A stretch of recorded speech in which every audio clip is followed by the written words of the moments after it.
أهلا بكم مشاهدينا الكرام. موعد يتجدد كل يوم سبت مع برنامجكم الإخباري الشامل المجلة الاقتصادية، نتناول فيها أهم القضايا التي سيطرت على دائرة الاهتمام في مجتمع المال والأعمال والاقتصاد محليا وعربيا وعالميا.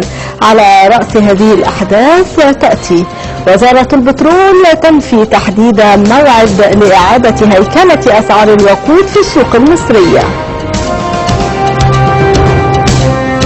منظمة التجارة تخفض توقعاتها لنمو التجارة العالمية خلال العام الجاري.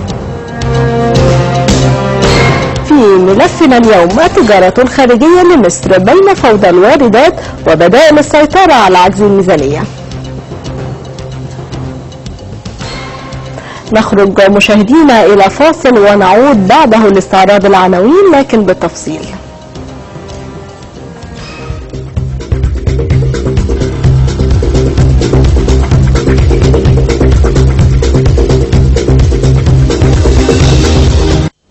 نبدأ من القاهرة التي استمرت بها ردود الأفعال حول أزمة السولار والبنزين، حيث نفت وزارة البترول تحديد وقت لإعادة هيكلة الدعم في مجال الوقود، مؤكدة أن أي زيادة في أسعار الوقود لن يتم إلا بعد دراسة متأنية حول حجم الزيادة وتوقيتها. يأتي هذا بعد أن أكد وزير المالية ممتاز السعيد على أنه لا تراجع عن الرفع الكامل لدعم البنزين، بينما كشف وزير البترول عن عزم الحكومة العمل بنظام الكوبونات لدعم البنزين بكميات محددة على أن يتم بيع البنزين المتبقي بعد نفاذ الكوبونات بأسعار محررة جزئيا وليس بالكامل. يأتي هذا في حين نجح فريق بحثي بمعهد البحوث من إنتاج البنزين والسولار من بقايا البلاستيك والمواد المطاطية مثل الأكياس البلاستيكية وكاوتشات السيارات التالفة وبتكنولوجيات بسيطة. أكد رئيس الفريق البحثي الدكتور مجدي مطاوع أنه سيتم خلال الفترة القادمة البدء في تطبيق نتائج المشروع صناعيا على أرض الواقع، مما يساهم في حل أزمة نقص الوقود التي تشهدها مصر حاليا.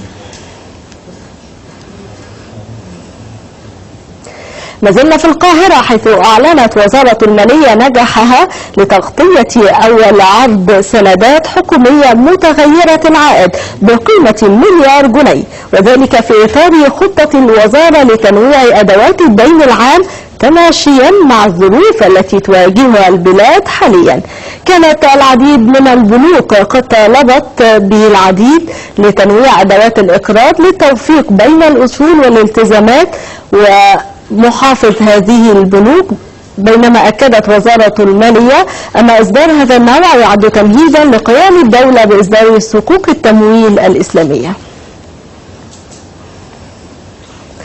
إلى سوق الشحن العالمية، حيث تتلقى شركة موانئ دبي ضربات قوية في العديد من بقاع عملها، حيث أعلنت الشركة تخليها عن إدارة محطة مستودعات ميناء عدن التي تولتها قبل نحو 4 أعوام، مشيرة إلى توصلها والسلطات اليابانية إلى اتفاق ودي حول الميناء بالتخلي عن كامل حصتها في شركة دبي وعدن لتطوير الموانئ لصالح مؤسسة اليمن وخليج عدن للموانئ. كما أعلنت موانئ دبي تخليها عن كامل حصتها في محطة البضائع السائبة في مدينة أنتورب ببلجيكا.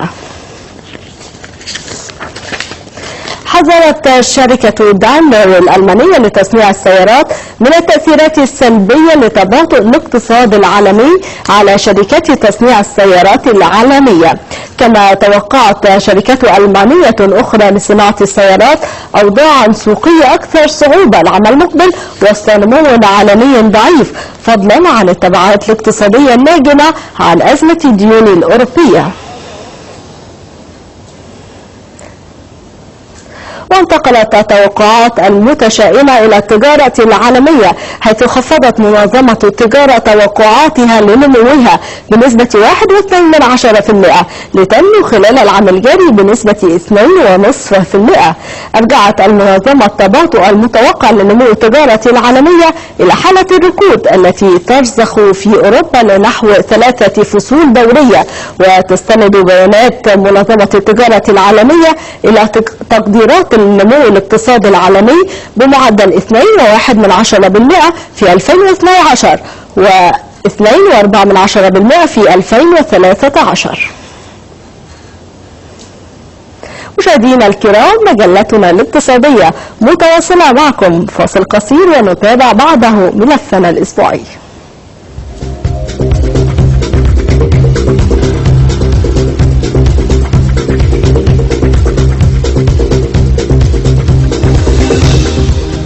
أهلا بكم من جديد. بينما تعاني الميزانية العامة للدولة من أزمة مالية حادة، تعددت الحلول المطروحة لها، فإن كثير من مواطن الخلل في المجالات المختلفة للاقتصاد المصري تمثل ثغرات تتسرب منها موارد الدولة وتتفاقم جراءها الأزمة. في مقدمة تلك العجز الحاد في الميزان التجاري الذي يصل إلى 50%، مع حالة من التشوه الكامل في طبيعة الواردات وهيكلها.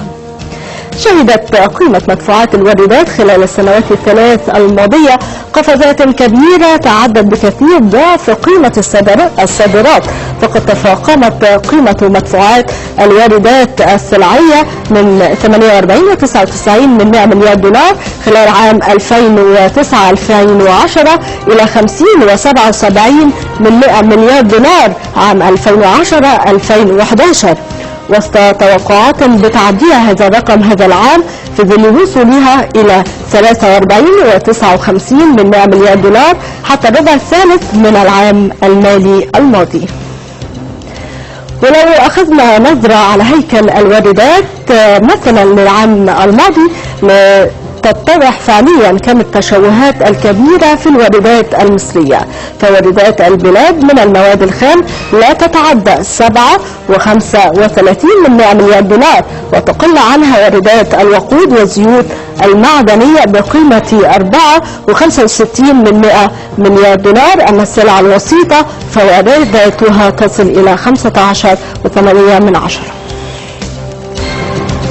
في مقابل 10.42 مليار دولار تستورد بها البلاد سلعا استثمارية، فإن واردات السلع الاستهلاكية تصل إلى 12.27 مليار دولار، منها 2.86 مليار دولار سلع استهلاكية معمرة، بينما تفوق قيمة واردات السلع الاستهلاكية غير المعمرة إلى 3 أضعافها بقيمة 9.41 مليار دولار.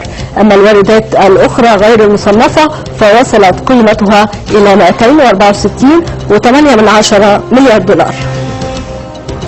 في ظل الأزمة المالية التي تعاني منها الميزانية العامة، فإن الأعوام الثلاث الماضية شهدت تفاقما في العجز التجاري وصل إلى نحو 50% لصالح الواردات، حيث وصل عجز الميزان التجاري خلال عام 2009-2010 إلى 25.12 مليار دولار، انخفضت خلال عام 2010-2011 إلى 23.78 مليار دولار، فيما تسود التوقعات بتعديها هذا الرقم خلال العام المالي الماضي بعد أن وصلت حتى الربع الثالث منه إلى 23.52 مليار دولار. كانت وزارة التجارة والصناعة قد صاغت في عام 2008 استراتيجية صناعية لمضاعفة الصادرات بهدف استراتيجي لدفع قيمة الصادرات إلى 200 مليار جنيه بحلول عام 2013 من خلال خطة تقوم على تدريب 600,000 عامل في صناعة التصدير مع خلف 400,000 فرصة عمل في القطاعات التصديرية. وتشمل استراتيجية مضاعفة الصادرات أيضا ضخ 70 مليار جنيه استثمارات جديدة في الصناعات التصديرية، على أن يتم تشجيع المصدرين الجدد بما يصل عددهم إلى 1150 مصدر جديد. يأتي هذا في الوقت الذي يطالب فيه الخبراء بضرورة السيطرة على الواردات ودفع الصادرات بما يسهم في تخفيض التدفقات المالية التي يدفعها الاقتصاد كمدفوعات للواردات ويزيد من موارد الدولة من النقد الأجنبي.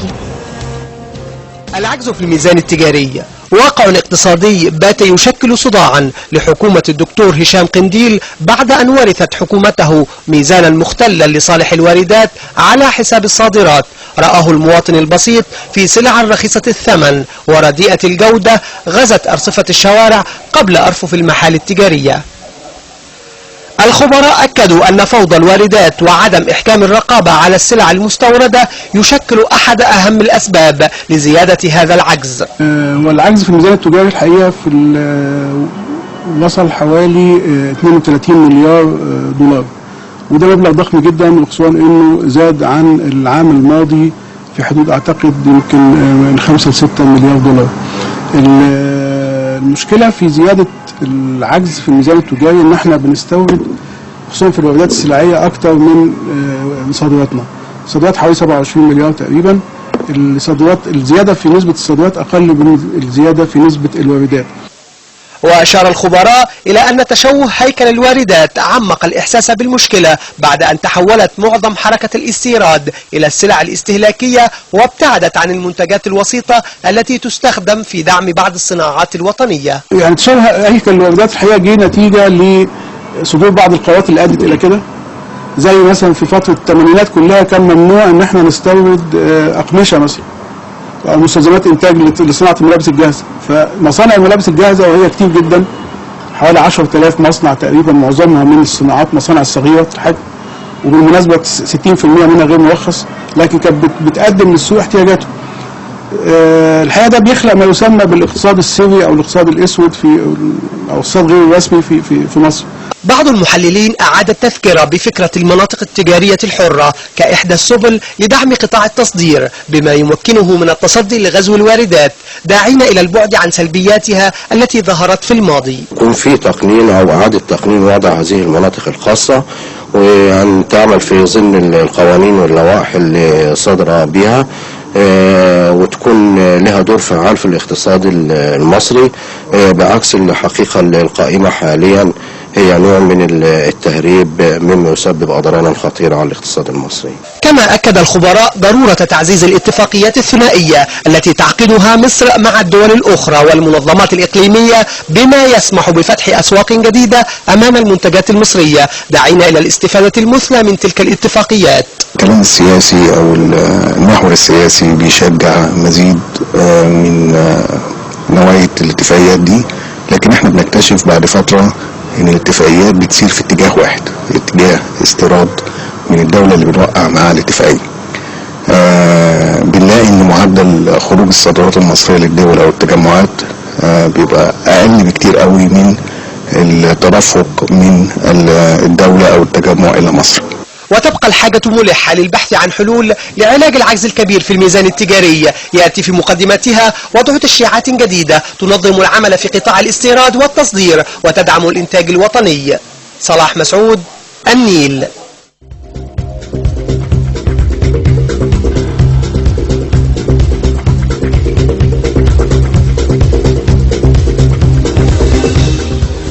لمزيد من التحليل والمناقشة لقضية فوضى الواردات وخيارات حل الأزمة المالية ينضم إلينا في استوديو المجلة الاقتصادية الأستاذ عبد النبي عبد المطلب الخبير الاقتصادي. مساء الخير. مساء الخير يا أستاذ. يعني أستاذ عبد النبي، نبدأ بالأسواق المصرية حيث تمتلئ بالعديد من الأصناف والأنواع والسلع المتعددة المستوردة، أغلبها يعني سلع لا يحتاج إليها المصريين بشكل أساسي.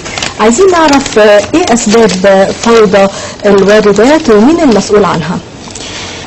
يعني في البداية أنا بشكرك على المقدمة الجيدة. بالفعل احنا عندنا فوضى الواردات بتهدد الاقتصاد القومي ككل. يعني فوضى الواردات أكلت من الاحتياط النقدي المصري ما يقرب من 20 مليار دولار خلال أقل من عام. المسؤول عن فوضى الواردات هو عدم وجود مسؤولية في مصر في فترة سابقة والفترة الحالية. الواردات كما رأينا في التقرير وصلت إلى مستويات عالية جدا، وهذه هي الواردات المنظورة أو الواردات المحسوبة، لكن الواردات المهربة وغيرها كثير بيخلي الأرقام تصل إلى أكثر من ذلك. بالتأكيد توقف عجلة الإنتاج في مصر خلال الفترة الماضية تسبب في احتياجات كثيرة جدا للمستهلك المصري، وبالتالي من أجل أن يحصل عليها كان يجب أن يتم توفيرها من خلال الواردات. في ظل حدود غير مستقرة سواء كانت من الشرق أو من الغرب، خاصة من الغرب، يعني كلنا يعلم ماذا حدث في ليبيا لمدة 6-7 شهور، إن عدم فيها الأمن، إن عدم فيها الدولة، كان هناك تقريبا دولة في بنغازي ودولة في طرابلس. فوضى الحدود أدت إلى قدوم أشكال وألوان من السلع من كافة أنحاء العالم إلى ليبيا، ثم خروجها من ليبيا إلى الحدود المصرية.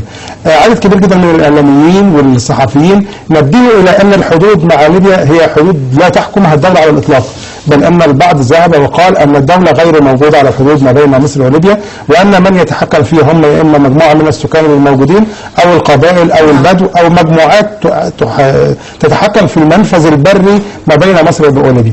ومن هنا دخل عدد كبير جدا من السلع، أولا غير المطابقة للمواصفات، ثانيا كما تفضلت وقلت لا يحتاج إليها الشعب المصري لا بصفة أساسية ولا بصفة استثنائية. يعني لما نتحدث عن السجائر، لما نتحدث عن الأسلحة، يعني سبق أن تحدثنا أسلحة ثقيلة، يعني صواريخ عابرة للمدن، أربجيهات تم ضبطها في الطريق من السيناء إلى الشرقية، وكانت مستكملة إلى يعني أنا آسف كانت آتية من الحدود الغربية من ليبيا مرة حتى تصل إلى سيناء. كيف دخلت هذه السلع؟ فوضى الأمن التي كانت موجودة على الحدود المصرية الليبية وغيرها من أشكال كثيرة من السلع. فالسبب الأساسي اللي بيرجع إليه، السبب الأساسي هو فوضى الأمن. مش بس فوضى الأمن، ما هو هنا فوضى الأمن ده المسؤولين أو الوزارات أو الجهات المختصة أو المعنية المنوط إليها أنها تسيطر على هذه الفوضى أو تسيطر على حالة الواردات لم تكن موجودة مصر. ولم تكن موجودة هذه الجهات. يعني بداية الفوضى الأمن هو سبب في كل المشاكل الاقتصادية، لكن احنا بنقول غياب الدولة على المنافذ الحدودية خاصة في المنفذ الغربي في ليبيا أدى لدخول كميات كبيرة جدا ورهيبة من السلع المستوردة سواء يحتاج إليها الشعب أو لا. السؤال اللي حضرتك بتقولي عندنا في مصر جهات كثيرة جدا مسؤولة عن الواردات، لكنها لا تؤدي دورها. احنا عايزين نحدد المسؤولية. يعني بداية السلع بمجرد ما بتدخل إلى مصر تقابل برجل الجمارك، ده شيء معروف على مستوى العالم ككل. يبقى أول جهة مسؤولة عن ضبط هذه الواردات، لكن برضه خلينا نتكلم بشكل مهم جدا. عندما نتحدث عن الواردات احنا عندنا نوعين من الواردات، الواردات اللي تدخل بشكل شرعي، ودي الواردات اللي بتدخل عن المنافذ البريه او البحريه او الجويه، ودي اول جهه مسؤوله عنها سواء في الفحص او انها تبقى مطابقه للمواصفات او ان مسموح استيرادها، هي الجمارك، والجمارك دي تابعه لوزاره الماليه. جزء ثاني مهم جدا موجود في الجهات المسؤوله هي وزاره الصحه لبعض السلع ذات الطبيعه المباشره بالاستهلاك.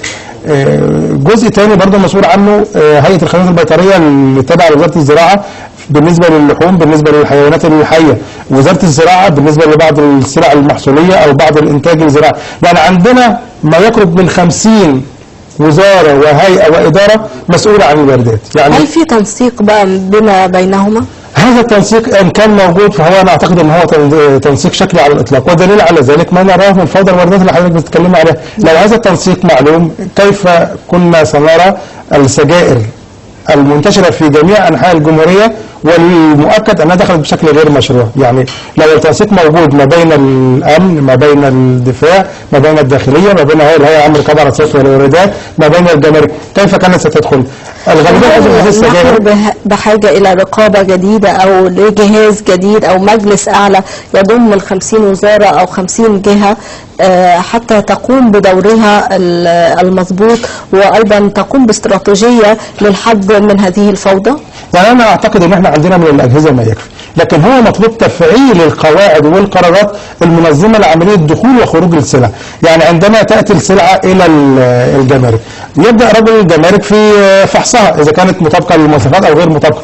في الدائرة الجمركية يجب أن يكون موجود رجال للحجر البيطري، رجال للدفاع، رجال للأمن، للتاكد من هذه السلع. يعني مش معنى ان انا اقول ان انا هعمل مجلس اعلى للاستيراد معنى ان كده المشاكل هتتحل على الاطلاق. لم ياخد يعني الملاحظ في الحياه او في السياسه المصريه يغير المسمى ونفس الاشخاص موجودين، لا يغيرون على الاطلاق. لكن احنا بحاجه الى تفعيل فعلي على ارض الواقع. جميل، التفعيل يعني شيء مهم جدا عمله الاستاذ ممتاز السعيد وزير الماليه، ولم يلتفت اليه احد ولم يتحدث عليه احد ولم يناقشه احد، وهو تغيير قيادات الجمارك على مستوى الجمهوريه بعد التعديل الوزاري الاخير. طب السؤال يعني لماذا تم ذلك؟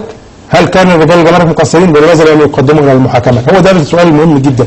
اذا تم اثبات الاهمال او التقصير على موظف ما يجب ان يحول للمحاكمه. مش معنى بقى انه يحول للمحاكمه ان احنا بندينه، لا، لكن نقول اذا كان هو بريء بيقدم مستندات براءته، وان كان مدان بياخد جزاءه. بالشكل ده يبقى عبره للي موجود بعديه. لكن النهارده اعلن عن ان انا غيرت كل رجال الجمارك، من اتى في مناصبهم هم النواب بتوعهم. يعني هي نفس السياسه لن تتغير على الاطلاق. وزي ما احنا بنقول في جزء من الجمارك مقصر لان هو نفسه فاسد ومحتاج ان هو يتغير، وفي جزء من ان السياسه العامه اللي موجوده في الدوله ومنها غياب الامن لا تساعد رجل الجمارك على انه يقوم بعمل. يعني كما نقول في منفذ السلول او على منافذ الحدوديه مع ليبيا لا يوجد اي شكل من اشكال الدوله، وتتحكم مش عايز اقول عصابات لكن جماعات منظمه اقل ما توصف به انها معاديه للدوله في دخول وخروج سلع معينه، مش بس سلع معينه لكن اشخاص كمان. لكن بما ان احنا نتكلم في واردات فنتكلم عن الواردات. بمجرد ما دخلت هذه السلع الى مصر بدون رقابه حقيقيه اصبحت واردات موجوده تهدد صحه الانسان، تهدد سلامته، تاكل من مدخراته، تحول جزء. لان ماذا يدفع مقابل هذه الواردات؟ اموال نقديه، نقد اجنبي سواء كانت دولارات او عملات اجنبيه. يبقى هنا بتاثر في صحه الانسان، بتاثر في موارد المصريين، بتنزح جزء من الاحتياطي النقدي اللي موجود داخل البلد الى الخارج. عايزين نتكلم بقى على تاثير هذه الفوضى على الاقتصاد المصري ككل وخاصه على الميزانيه العامه المصريه. يعني جزء مهم جدا من اثر الفوضى الواردات على الاقتصاد المصري ككل ما نراه من توقف الانتاج. يعني الانتاج مصانع الهيكل الانتاج المصري متوقف بشكل كبير جدا لغياب الامن. يعني عارفين ان المدن الصناعيه موجوده في مناطق بعيده قليلا عن المناطق الاهله بالسكان، وبيحكمها يا اما عصابات او بلطجيه، وبالتالي رجال الاعمال ان يدفعوا للحفاظ على مصانعهم وعلى انتاجهم. عندما تاتي الواردات وتاتي مهربه وتاتي باسعار، احنا بنلاحظ ايضا ارتفاع قيمه الواردات برغم توقف الانتاج. ارتفاع قيمه الواردات اتي من ان الواردات بتزيد، او بغض النظر الواردات الرسميه نفسها بتزيد. يعني برضه زي ما حضرتك بتقول كيف تزيد الواردات؟ المفروض ان في سلع وسيطه زي ما كان حتى التقرير بيقول. طب السلع الوسيطه المفروض انها تدخل في الانتاج وبعد انتاجها بتطلع منتج جديد. هل ده يحد من القيمه المضافه بالنسبه للصناعه؟ ده يقتل القيمه المضافه للصناعه المصريه. يعني عندما يتوقف الانتاج وتزيد الواردات بهذا الشكل ومنها واردات لسلع وسيطه، طب ده معناه ايه؟ معناه ان احنا طول عمرنا ما كناش بنستورد سلع وسيطه من اجل الدخول في الانتاج. يعني اسمحي لي برضو ان جزء مهم جدا من الحل بيبدا بعلاج المشكله بحق حقيقي. المشكله اتت عندما تم الغاء وزاره الاقتصاد والتجاره الخارجيه، وكانت مسؤوله عن اداره النقد في الدوله واداره التجاره الخارجيه من استيراد وتصدير. يمكن هنا لما في التقرير كانوا بيتكلموا على استراتيجيه تنميه الصادرات المصريه، اول من قام بهذه الاستراتيجيه كانت وزاره الاقتصاد والتجاره الخارجيه. عندما تغول رجال الاعمال وبداوا يسيطروا على الحكم في ظل النظام السابق، كان امامهم مشكله عويصه جدا ان وزاره التجاره الخارجيه او وزاره الاقتصاد تقوم بعقد الاتفاقيات، لكن من يحدد المواصفات هي وزاره الصناعه. فتم دمج وزاره الصناعه مع وزاره التجاره الخارجيه في وزاره واحده اسندت الى احد رجال الاعمال المحكوم عليهم وهو المهندس رشيد محمد رشيد، الذي ما زال اعوانه حتى الان يحكمون هذه الوزاره ويسيروها بالطريق الخاطئ من اجل تخريب الاقتصاد المصري. يبقى من اجل فض هذا الاشتباك يجب ان يكون لدينا قواعد حقيقيه ظاهره وواضحه وشفافه بالتعامل مع هذه الازمه. وزاره التجاره كانت تعقد الاتفاقيات ووزاره الصناعه كانت تحط المقاييس والمواصفات، وهنا كان بيحصل فيه تضارب. وان رجل الاعمال كان يريد ان ينهي كل معاملاته من مكان واحد، ضغطوا لانهم كانوا متحكمين في النظام السابق من اجل ان يوجد هذا الكيان. الان في ظل هذه الظروف يتم الاستيراد طبقا للهوى بدون اي رقابه حقيقيه وبدون اي قواعد. يعني عندما نقول اين مستلزمات الانتاج؟ اذا كان الانتاج متوقف كيف يتم استيراد مسلمات انتاج؟ ولا زلنا نعمل برضه بالنظام القديم بنفس السياسه، وانا لا اعتقد ان هناك تغيير سوف يحدث مستقبلا او في المستقبل القريب، ولذلك بنلاقي الاسعار بتزيد، الصادرات بتقل لان هيكل الانتاج اللي موجود بيقل، الاستثمارات لا تاتي لان مشكله الامن مشكله عويصه ليست في طريقها الى الحل في المستقبل القريب. من المسؤول عن كل ذلك هو نفس العقليه او السياسه التي سيطرت على فكر البيروقراطيه المصريه التي تحكم الاقتصاد المصري حاليا. يعني من يحكم مصر حاليا ليس حزب الحريه والعداله، وليس الرئيس محمد مرسي، وليس الوزراء الشباب الذين يحاولون ان يرقوا بهذا البلد. من يحكم مصر هو البيروقراطيه المصريه. البيروقراطيه المصريه اللي موجوده الان في وزاره الزراعه هو من رباهم يوسف والي، في وزاره التجاره والصناعه هم ابناء ومن رباهم يوسف بطرس غالي، في وزاره الماليه في 30 ابن من ابناء يوسف بطرس غالي. يعني خبير اقتصادي، احنا عايزين نقضي على هذه البيروقراطيه من خلال استراتيجيه او اليات يعني للتفعيل على ارض الواقع. يكون بشيء واضح، يعني يكون في قواعد مكتوبه وواضحه. يعني بمعنى ايه بقى؟ بمعنى يعني الان ما هي اللوائح التي تحكم الاستيراد؟ السوق مفتوح ولكل انسان ان ياتي بالسلع التي يريدها ما دامت مطابقه للمواصفات ويحتاج اليها الشعب المصري او حتى لا يحتاج اليها. الان هل يتم تاتي الواردات فيتم فحصها بشكل سليم؟ هو ده السؤال. طبقا للبيانات المنافذ البريه لا يوجد، منعدم دور الدوله موجود فيها. يبقى هنا عندنا المنفذ الجوي او المطار، وده ما تاتي اليه هي كميه صغيره جدا من الواردات. يبقى هنا المأساة ان لا توجد قواعد حقيقية وشفافة للاستيراد. اضيف اليها هو انعدام وجود حقيقي للدولة على المنافذ سواء كانت البرية او البحرية.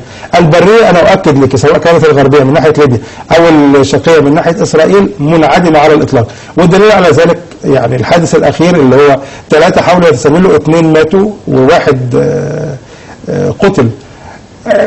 برضه اسمحي لي يعني شيء بالشيء يذكر، الاعلام المصري يسمي الجماعات التكفيريه اللي موجوده في سيناء جماعات جهاديه، يعني ولا اعرف كلمه الجهاد كلمه مقدسه، عندما ننسب الى هؤلاء في سيناء انهم جهاديون ماذا نقول؟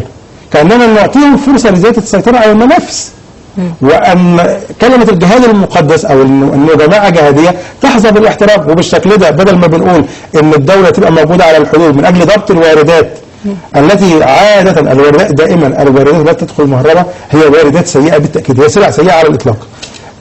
ما دام تهريبه من سلاح يؤكد ذلك. يعني لما صواريخ عابرة للمدن يتم تهريبها ووصولها إلى حد يعني بقى يعني معلوماتي أنها أتت من الغرب وصلت حتى المحافظة القريبة في المناطق الخيرية. يعني كيف مرت كل هذا الطريق بدون أن تكشف وهي صواريخ، فما بالك بالسلع العادية؟ يبقى أنا هنا محتاج شيئين أساسيين، هي قواعد تحدد نوعية وشكل واسم الواردات المسموح باستيرادها والواردات الغير مسموح باستيرادها. ده رقم 1. رقم 2 المواصفات المسموح بها او مواصفات السلعه القابله للاستيراد. الجزء المهم وهو وجود الدوله، مش عايز بقى اتكلم زي اللي بيقولوا ايه الانفلات الامني وعدم وجود الامن، لكن الدوله نفسها، الدوله مأمور الجمرك عندما يتعرض لمشكله يجب ان يشكو لرئيسه، وعندما تصل الشكوى لرئيسه يجب ان ياخذ قرار لحلها. لكن نيجي نقول لمأمور الجمارك اللي موجود في السلوم يعني اعمل على قد ما تقدر، ولو اخذ قرار يجي يبص لنفسه قتيل بوسط هامده او زمايله بوسط هامده.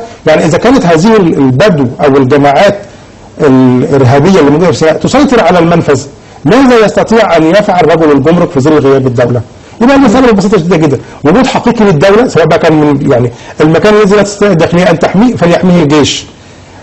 قواعد حقيقيه يعلمها رجل الجمارك بشكل اساسي وواضح عن نوعيات السلع المسموح دخولها ونوعيات السلع المحظور دخولها. وزي ما بقول لك حاجتين سهلين جدا ولا يحتاجوا الى يعني معجزات من اجل تنفيذهم. هل في توصيات اخرى يعني حضرتك بتوجهها مثلا لحكومه الدكتور هشام قنديل للحد من هذه الفوضى التي كما ذكرت في بدايه الحوار انها اكلت الجزء الاكبر من الاحتياطي النقدي الاجنبي؟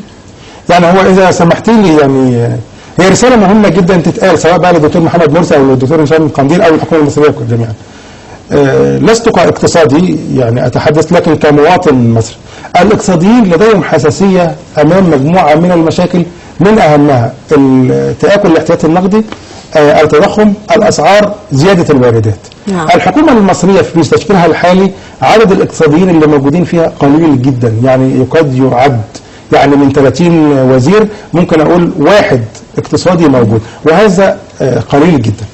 أعتقد أن شيء مهم جدا يجب أن يفكر فيه الدكتور محمد مرسي والدكتور هشام قنديل، وهو إعادة وزارة الاقتصاد والتجارة الخارجية بكل ما لها وكل من عليها، قادرة على تخطيط السياسة المالية والاقتصادية لمصر، وتحديد هيكل وشكل الواردات ومنظومة النهوض بالصادرات.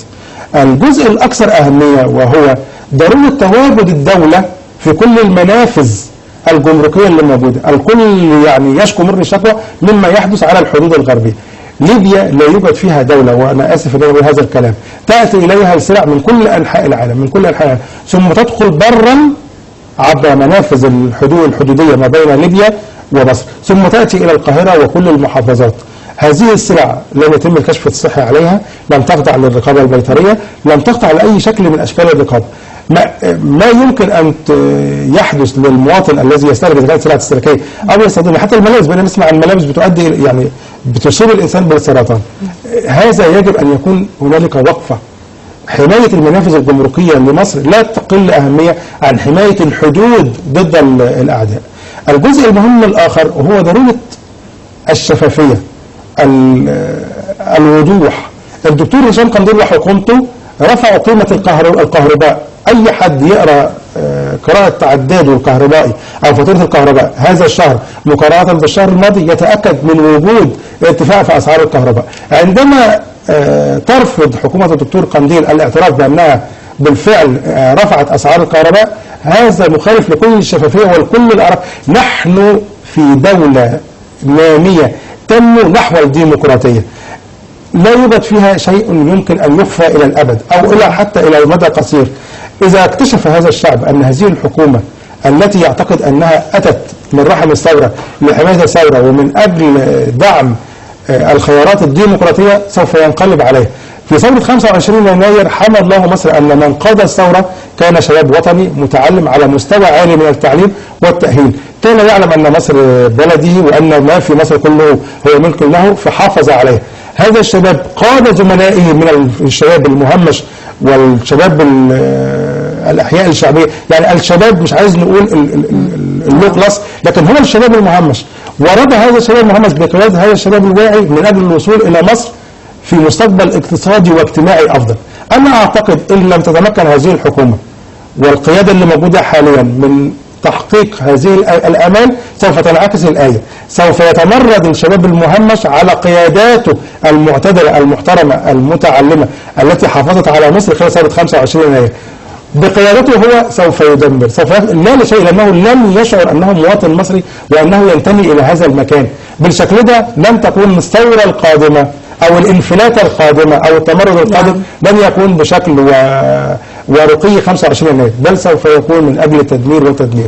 هذه رسالة أحملها للدكتور هشام قنديل وللدكتور محمد مرسي أن مصر أمانة في أعماقهم، إما أن نذهب بها إلى بر الأمان إذا كنا واضحين وشفافين وصادقين، وأؤكد واضحين وشفافين وصادقين، لأن الكذب يكشف وبعد حين، وإما أن نصل إلى طريق الهلاك إذا استمرينا في الكذب والخداع ونفي الحقائق وعدم إشراك الشعب وخاصة الشباب في اتخاذ القرار.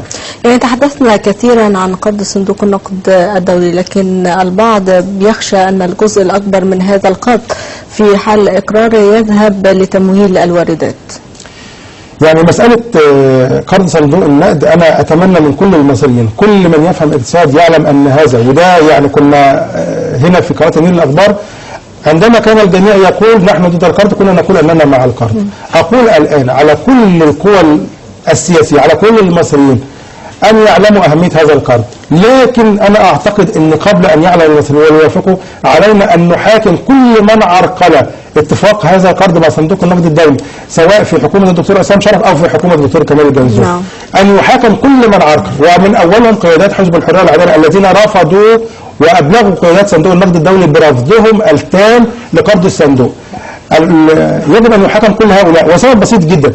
عندما تقدم صندوق النقد الدولي بعرض مساعدته على حكومة الدكتور عصام شرف وحكومة الدكتور كمال الجنزوري لم يكن هناك أي نوع من أنواع المشروطية، لكن عندما تتأخر في إبرام الاتفاق فإن الشروط تختلف. الآن بالتأكيد هناك شروط بدأت بالفعل في، يعني أنا أعتقد أن الصندوق يعني يستثمر اموال عادة العالم. المفاوضات كل مفاوضات بتؤدي الى شروط اقصى، وانا فاكر ان احنا هنا في اكتوبر 2011 قلت ان التاخير في ابرام هذا الاتفاق سوف يؤدي بنا الى زياده الشروط، والشروط قد تاتي بمشاكل.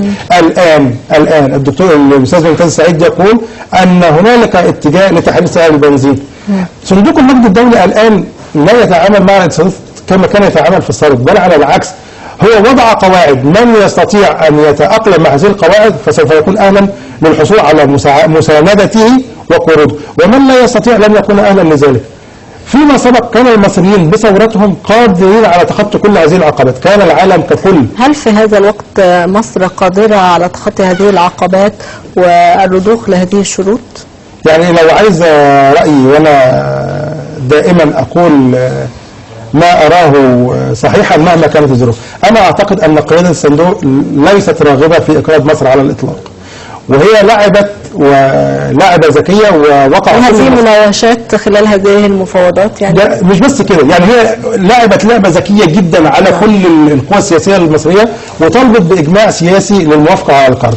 تعاملت مع الدكتور كمال بنزير، وكان الرجل خبير اقتصادي حقيقي يعلم كيف يتعامل، لكنهم لعبوا على حزب الحرية والعدالة اللي أعطاهم رفضا مباشرا للقرض من الصندوق. الآن سوف يطلبون من الحكومة التي تمثل الإخوان المسلمين أو النسبة فيها لحزب الحرية والعدالة اتفاق شعبي. أنا لا أعتقد أن هنالك في الفترة الحالية أو الفترة القادمة أو بعد 10 سنين سوف يكون هناك اتفاق مصري على آلية معينة للتقدم، وبذلك لن يستطيعوا تقديم ما يسمى بالضمانة لصندوق النقد الدولي من قبل إقراضه.